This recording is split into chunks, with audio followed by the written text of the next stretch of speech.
Muy buenas tardes, nosotros somos el grupo 3 y hoy día vamos a exponer la tarea 4 de microeconomía y macroeconomía. Y mi grupo está conformado por Pastor Cuenca Joan y Romero Jiménez Nayeli Romero. La primera les voy a hablar sobre el periodo de gobierno de los últimos 10 años, comenzando por Pedro Pablo Kuczynski, que gobernó durante el 2016 y hasta el 2018. Y vamos a ver sus presupuestos. En el año 2016 su presupuesto fue de 158.000 millones, en el 2017 176.000 millones y en el 2018 de 180.000 millones. Y su prioridad fue más que todo poder impulsar el crecimiento económico del país mediante la inversión, obras, obras de infraestructura y generación de empleo. Luego seguimos con Martín Vizcarra, que fue durante 2018 hasta el 2020. En el 2018 su presupuesto fue de 187.000 millones y 2019 188.000 millones, 2020 217.000 millones. Y su prioridad más que todo fue poder combatir la corrupción y promover reformas políticas e institucionales. Luego seguimos con Francisco Sagasti, que estuvo durante el 2020 hasta el 2021. En el 2020 su presupuesto fue de 217.000 millones y en el 2021 227.000 millones. Su prioridad más que todo fue poder manejar la crisis sanitaria por la COVID-19 y fortalecer la democracia. Luego seguimos con Pedro Castillo. En el año 2021 hasta 2022. Su presupuesto fue de 2021 227.000 millones y en el 2022 de 238.000 millones. Y su prioridad más que todo fue poder impulsar cambios sociales, la educación y apoyar a los sectores más vulnerables. Luego seguimos con Dina Boluarte. En el año 2022 hasta 2025. Su presupuesto de 2022 más que todo fue de 238.000 millones, en el 2023 249.000 millones, en el 2024 262.000 millones y en el 2025 254.000 millones. Y su prioridad fue poder promover la estabilidad del país, la reactivación económica y la seguridad ciudadana. Luego, y por último, José Jerique estuvo en el año 2025 y su presupuesto fue de 254.000 millones. Y su prioridad fue más que todo fortalecer la seguridad ciudadana, atender las demandas de la población y encaminar proyectos para el desarrollo del país. Ahora hemos hecho un análisis de variación de presupuesto público. En el siguiente cuadro podemos ver y se va a hablar sobre gobierno, periodo, presupuesto inicial, presupuesto final, la variación, la prioridad del presupuesto total y uso del presupuesto. En el gobierno de Pedro Kuczynski, que su periodo fue de 2016 hasta el 2018, su presupuesto inicial más que todo fue de 158.000 millones y su presupuesto final de 180.000 millones y tuvo una variación de más de 29.000 millones. Y su prioridad de presupuesto total fue la inversión pública e infraestructura. Y su uso principal del presupuesto fue poder reconstruir tras el cambio climático del Niño Costero, las carreteras, las SAPs, obras de saneamiento. En Martín Vizcarra, su periodo fue de 2018 hasta el 2020. Su presupuesto inicial fue de 187.000 millones y su presupuesto final de 217.000 millones. Y tuvo una variación de más de 30.000 millones. Y su prioridad presupuestal fue la inversión regional res- y respuesta a la pandemia. Y su uso principal de presupuesto fue gasto en salud, bonos, subsidios, la Reactiva Perú y compra de equipos médicos. Luego seguimos con Francisco Sagasti, que su periodo fue de 2020 hasta el 2021. Su presupuesto inicial fue de 217.000 millones y su presupuesto final fue de 227.000 millones. La variación que tuvo fue de más de 10.000 millones. Y prioridad de presupuesto fue las vacunas y continuidad de emergencia. Y su uso principal del presupuesto fue más que todo la adquisición de vacunas, logísticas sanitarias, educación virtual, apoyo a gobiernos locales. Luego seguimos con Pedro Castillo, que su periodo fue de 2021 hasta el 2022. Su presupuesto inicial fue 227.000 millones y su presupuesto final fue de 238.000 millones. Su variación tuvo más de 11.000 millones. Su periodo de presupuesto total fue gasto social y salarios públicos y su uso principal del presupuesto fue, fue más que todo que implementó salarial en educación y salud, programas sociales que vienen a ser las pensiones 65 y juntos, y empleo temporal.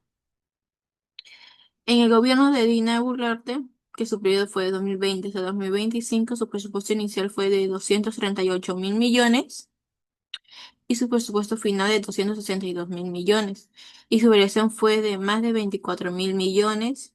Su prioridad de presupuesto total fue gasto corriente y estabilidad fiscal. Y su uso principal del presupuesto fue salarios, pensiones, seguridad ciudadana, programas sociales y deuda interna. Y por último, en el gobierno de José Geri, que el periodo fue 2025, su presupuesto inicial fue de 254.000 y su presupuesto final de 254.000. Y, no, y su variación fue sin variación significativa. Su periodo presupuestal fue mejora de ejecución y metas fiscales y su uso principal de presupuesto fue la ejecución de inversión pendiente, priorización de salud, educación y seguridad. Ahora seguimos con un cuadro comparativo de variación de ingresos y egresos del 2016, perdón, del 2016 al 2025. Para esto vamos a hablar sobre las fuentes de financiamiento, comportamiento específico de los ingresos, la nivel de ejecución de gastos, ejecución del gasto y conclusiones por fuente. Esto quiere decir que como una fuente de financiamiento fue recursos ordinarios, que quiere decir que en su comportamiento específico de ingresos disminuyó drásticamente entre 2016 hasta el 2020, repunta ligeramente desde el 2021, pero sin recuperaciones en niveles iniciales. El PIN cae de más de 2.4 mil millones en el 2016, alrededor de 4.3 mil millones en el 2025, pero con fluctuaciones. Su nivel de ejecución de gastos fue ejecución irregular entre el 39% y 75%, y tuvo una caída fuerte en el 2016 y 2025. Luego hablamos sobre la ejecución de gastos, que fue la disminución general menor disponible del tesoro y mayor dependencia de otras fuentes. Y por último, disminuyó progresivamente de ingresos menor eficiente en ejecución, incrementó de independencia de otras fuentes. Ahora hablamos de recursos directamente recaídos. Esto quiere decir que sus montos bajos y oscilan entre 2016 y 2021 se mantuvo entre 38 y 56 millones.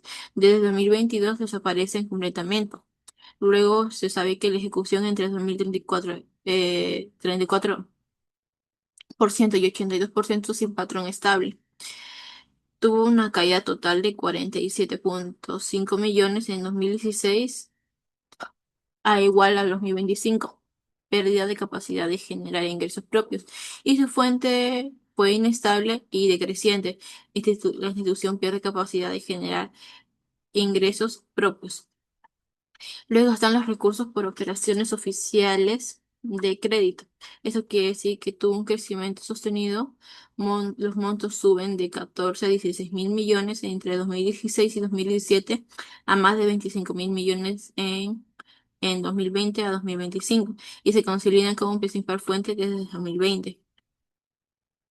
Luego tuvo una ejecución muy alta del 87% al 99%. Es la fuente mejor ejecutada. Y también tuvo un incremento marcado. El crédito se conviene en la principal base financiera institucional. Y por último, y luego sigue que tuvo una alta dependencia del endeudamiento, elevada eficientemente en el uso de estos fondos. Luego siguen las donaciones y transferencias. Esto quiere decir que montos pequeños y variables oscilan entre 700.000 y 28 millones según año. No presentan un patrón de crecimiento. Luego tuvo una ejecución generalmente entre 55% y 90%, sin tendencia clara. La variación depende de cooperación externa. Y luego fue una fuente marginal, pero con buena ejecución cuando está disponible. Y por último, vienen los recursos determinados. Esto quiere decir que no registran en ningún año del periodo. No tuvo ejecución, tampoco sin variación, o sea, cero constante, y no existe variación ni impacto presupuestal. Ahora vamos a hablar sobre el análisis de las políticas fiscales implementadas. Como primer gobierno fue de Pedro Kuczynski de 2016 a 2018 y tuvo las siguientes políticas fiscales implementadas: la creación de régimen MIP tributario, reducción del impuesto a la renta empresarial de 30% al 29,5%, programas de reactivación para destrabar proyectos de inversión, luego incentivos a la inversión privada mediante obras por impuestos y incremento del gasto público para la reconstrucción tras el fenómeno del Niño Costero del 2017. Ahora vamos a ver las políticas más importantes. Una de ellas es el régimen MIP tributario, que más que todo buscó formalizar a las pequeñas y medianas empresas, redujo la carga tributaria para las MIPs y facilitó el acceso al crédito y promovió la inversión privada. Y como segundo, fue la reconstrucción por el fenómeno del Niño Costero, que se incrementó el gasto público en infraestructura, se financiaron obras de reconstrucción y prevención y generó empleo e impulsó la recuperación económica.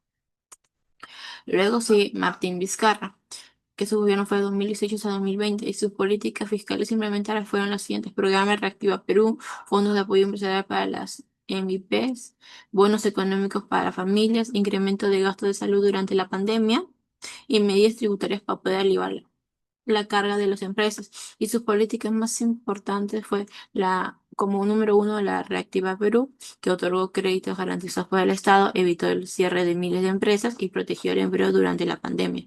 Y como punto dos, los bonos económicos, que apoyó a familias afectadas por la emergencia sanitaria y mantuvo el consumo interno y contribuyeron a la reducción del impacto económico de la pandemia. Luego sigue Francisco Sagasti en el 2020 hasta 2021, que sus políticas fiscales implementaron continuidad de la Activa Perú, financiamiento para procesos de vacunación, incrementos de gastos de salud, apoyo económico a empresas y familias, continuidad de los programas de reactivación económica.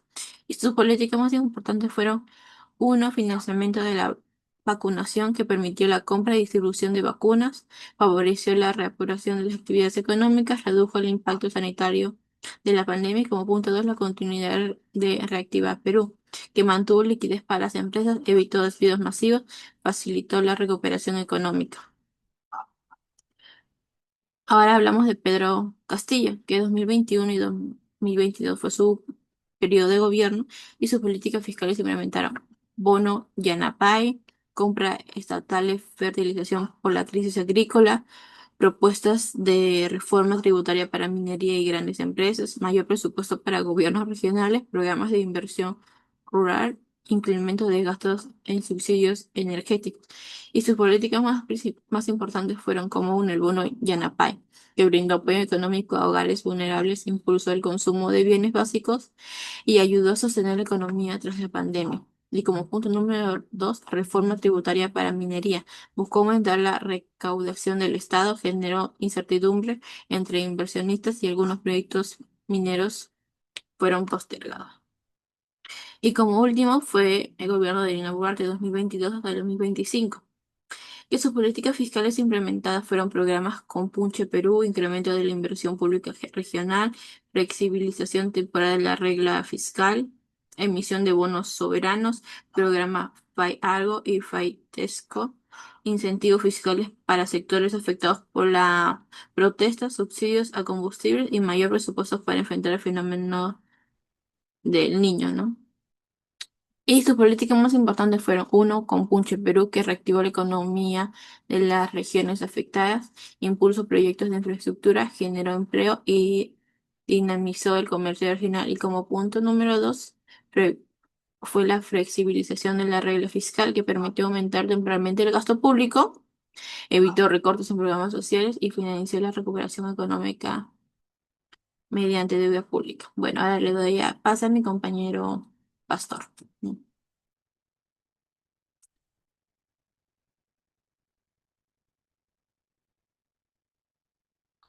Buenos días. En este caso me tocó hablar sobre un análisis de políticas monetarias implementadas en el país y cómo estas mismas afectaron a la empresa escogida, como en este caso, que es Pampers, ¿no?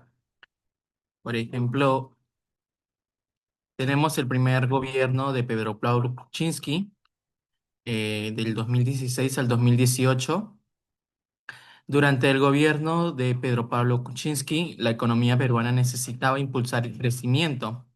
Por eso el Banco Central aplicó políticas monetarias expansivas. ¿Qué políticas monetarias podemos hablar? Por ejemplo, se redujo la tasa de interés de 4,25% a 2,75%. También disminuyó el encaje bancario para que los bancos prestaran más dinero. Se realizaron operaciones de expansión monetaria. Y otro punto a tratar es la del BCR que intervino en el mercado cambiario para mantener estable el tipo de cambio. ¿Qué impactos tuvo estos puntos, no? Estas medidas facilitaron el acceso al crédito, redujeron el costo de los préstamos o impulsaron el consumo y la inversión a la inflación se mantuvo bajo control. ¿Qué impacto tuvo en la empresa escogida en Pampers? Pampers se benefició porque los distribuidores pudieron obtener financiamiento más barato y la estabilidad del dólar ayudó a mantener bajos los costos de importaciones de materias primas, ¿no? Eh,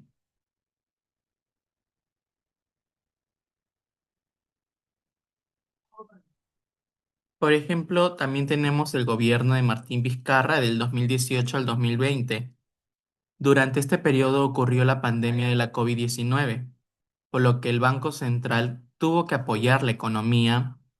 Las políticas monetarias que establecieron este gobierno, por ejemplo, se redujo aún más la tasa de interés, ¿no? Eh, Se inició una política monetaria expansiva, se flexibilizaron los encajes y se inyectó liquidez al sistema financiero. Estas medidas permitieron que las empresas y familias siguieran accediendo a créditos y ayudaron a evitar una crisis económica más profunda. Como los pañales, el impacto que tuvo en Pampers era los pañales era un producto esencial. La demanda aumentó durante la pandemia, aunque hubo problemas logísticos y mayores costos. Ese financiamiento permitió mantener el abastecimiento, ¿no? Por ejemplo, acá tenemos el análisis de dos políticas más importantes, como el recorte de la tasa ante la desaceleración. El BCR redujo la tasa de interés para enfrentar la desaceleración económica de 2019, disminuyendo el costo de créditos al consumo y la inversión en la estabilidad económica. Ahí podemos ver de mayo del 2018, enero del 2019, septiembre del 2019 y mayo del 2020, ¿no? Y por ejemplo, también podemos ver la expansión monetaria por la pandemia, ya que el BCR inyectó liquidez al sistema financiero para mantener el otorgamiento de créditos y apoyar a empresas durante la pandemia. También tenemos el presidente Sagasti del 2020 al 2021. Eh, Francisco Sagasti continuó con las medidas económicas para apoyar la recuperación después de la pandemia, como políticas que aumentaron, que se mantenieron la tasa de interés históricamente bajas, se flexibilizaron los encajes, continuaron las intervenciones cambiarias y se fortaleció el reactivo a Perú, ¿no? ¿Qué impacto tuvo en la economía? Estas medidas ayudaron a que las empresas siguieran operando y protegiendo el empleo mientras la economía se recuperaba, ¿no? ¿Y qué impacto tuvo en Pampers, no? Pampers continuó beneficiándose del acceso al crédito y pudo mantener el abastecimiento gracias a la estabilidad financiera, ¿no? Ahora podemos hablar de otro gobierno como el de Pedro Castillo, de 2021 al 2022. En este periodo apareció un nuevo problema, el fuerte aumento de la inflación, ¿no? Las políticas monetarias que se establecieron fue que el Banco Central aumentó progresivamente la tasa de interés, ajustó los encajes, absorbió liquidez, intervino constantemente en el mercado cambiario, ¿no? ¿Qué impacto tuvo en la economía? El objetivo fue controlar la inflación, aunque el crédito se volvió más caro y disminuyeron el consumo y la inversión, ¿no? ¿Qué impacto tuvo en la empresa? Pampers enfrentó mayores costos de producción e importación debido a la alza del dólar y la inflación. Además, las familias tuvieron menor poder adquisitivo, ¿no? En este periodo. Ahora el gobierno de Dina Boluarte, ¿no? Dina Boluarte tuvo un periodo del 2022 al 2025 que tuvo como políticas monetarias la flexibilización gradual de encajes e intervención cambiarias puntuales, ¿no? El repos y el ajuste de liquidez y la reducción de la tasa de referencia. Eh, el impacto en la economía fue que la reducción de las tasas de interés disminuyó el costo del financiamiento y apoyó la recuperación económica. Además, la inflación volvió al rango meta y la estabilidad del tipo de cambio. Favoreció el consumo, las inversiones y la planificación financiera. ¿Qué impacto tuvo en Pampers esto? Fue que Pampers se benefició de un entorno económico más estable, las menores tasas de interés facilitaron el financiamiento de distribuidores y supermercados, mientras que la estabilidad del tipo de cambio ayudó a controlar los costos de importación. Esto permitió mantener el abastecimiento y la competitividad de la marca, ¿no? Ahora, como último punto, vamos a hablar del comportamiento del presupuesto público y de las fuentes del financiamiento, ¿no? Entre 2016 y 2025, el Estado incrementó el gasto público para enfrentar fenómenos como el del niño costero, la pandemia y la recuperación económica. Por ello, recomendamos mejorar la eficiencia del gasto público, fortalecer la recaudación tributaria y reducir la dependencia del endeudamiento, ¿no?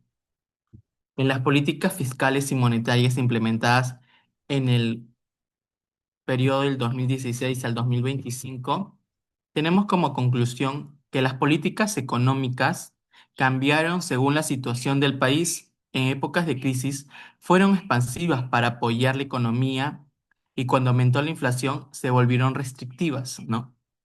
Para eso tenemos una recomendación también, que es importante fortalecer la coordinación entre el Ministerio de Economía y el Banco Central para mantener así una mejor estabilidad económica.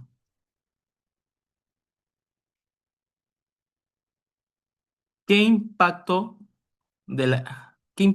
las políticas macroeconómicas en la empresa? Por ejemplo, en este caso, Pampers. Ajá. Bueno, como conclusión tenemos que las políticas macroeconómicas influyeron directamente a Pampers. Las bajas tasas de interés favorecieron el financiamiento y la distribución, mientras que la inflación y el aumento del dólar incrementaron los costos de materias primas, producción, etcétera, ¿no? Para eso recomendamos que Pampers debe diversificar proveedores, mejorar la gestión de inventarios y fortalecer su planificación financiera para enfrentar futuras crisis económicas, ¿no? En conclusión, las políticas monetarias del Banco Central fueron fundamentales para responder a distintos desafíos económicos, ¿no? Entre 2016 y 2025. En épocas de crisis se redujeron las tasas de interés para estimular la economía. Y cuando apareció la inflación se elevaron eh, para controlar los precios. Estas decisiones no solo afectaron a la economía del país, sino también a empresas como Pampers, que tuvieron que adaptarse a los cambios en el crédito, el tipo de cambio y los costos de producción.